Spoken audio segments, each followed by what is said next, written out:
Hi எல்லாருக்கும் வணக்கம். இன்றைக்கி நம்ம குதிரைவாலி அரிசியில் அடை தோசை எப்படி பண்ணலான்னு பார்க்கலாம். இதுக்கு நம்ம குதிரைவாலி அரிசி இந்த கப்பில் 1 கப் எடுத்திருக்கேன். அப்புறம் அதே கப்பில் 1/2 கப்பு கடலைப்பருப்பு, இன்னொரு 1/2 கப்பு துவரம்பருப்பு அதில் போட்டுக்கிறோம். அப்புறம் ஒரு 1/4 கப் அளவு உளுந்து அதையும் போட்டு ஒரு 3 ஹவர்ஸ் ஊற வச்சு நல்லா அரைச்சி எடுத்துக்கணும்.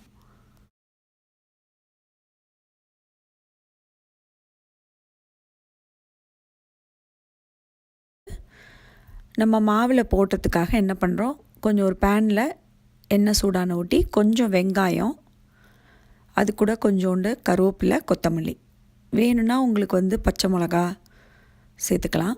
இதெல்லாம் கொஞ்சம் நல்லா வதக்கி, ரொம்ப வதக்க வேண்டாம், ஜஸ்ட் லைட்டாக வதக்கி எடுத்து வச்சுக்கலாம்.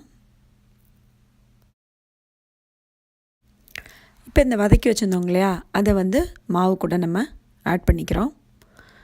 அப்புறம் இந்த மாவு கூட என்ன பண்ணலான்னா, நம்ம காரத்துக்கு வரமிளகா, அதுக்கப்புறம் கொஞ்சம் பூண்டு, சோம்பு, மிளகு, சீரகம்லாம் வேணும்னா போட்டுக்கலாம் உங்களுக்கு. ஸோ இதெல்லாம் நல்லா மிக்சியில் ஒரு கிரைண்ட் பண்ணி அதையும் இது கூட ஆட் பண்ணி நல்லா மிக்ஸ் பண்ணி வச்சுக்கிறோம். இப்போ உப்பு காரம் பாருங்கள், ஒருவேளை பத்தலைன்னா உங்களுக்கு தேவையான அளவு கொஞ்சம் உப்பும் அதில் மிளகாத்தூளும் கொஞ்சம் சேர்த்துக்கலாம்.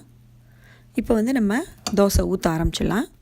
அடை தோசை ஊற்றுறதுக்கு ஃபஸ்ட்டு தோசைக்கல்லை காஞ்சி ஊட்டி கொஞ்சோண்டு எண்ணெய் விட்டுட்டு அதுக்கப்புறமா ஒரு கரண்டி மாவு எடுத்து அதில் ஊற்றணும். தோசை சுடுற மாதிரி இப்படி திருப்பாமல், ஏன்னா வெங்காயம் அதில் எல்லாம் போட்டிருக்கிறதுனால ஜஸ்ட்டு மெதுவாக லைட்டாக இந்த பக்கம் அந்த பக்கம் ரோல் பண்ணி விட்டிங்கன்னா உங்களுக்கு கரெக்டாக ஒரு ஷேப் வந்துடும்.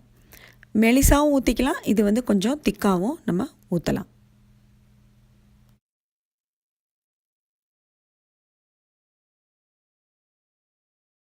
கொஞ்சம் வெந்த பிறகு நம்ம சுற்றி எண்ணெய் விடலாம். விட்டுட்டு ஒரு மூடி போட்டு ஒரு 2 மினிட்ஸ் வேக விடுங்க.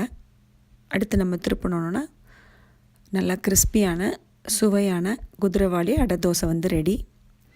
நீங்களும் இந்த அடை தோசையை வீட்டில் ட்ரை பண்ணி பாருங்கள்.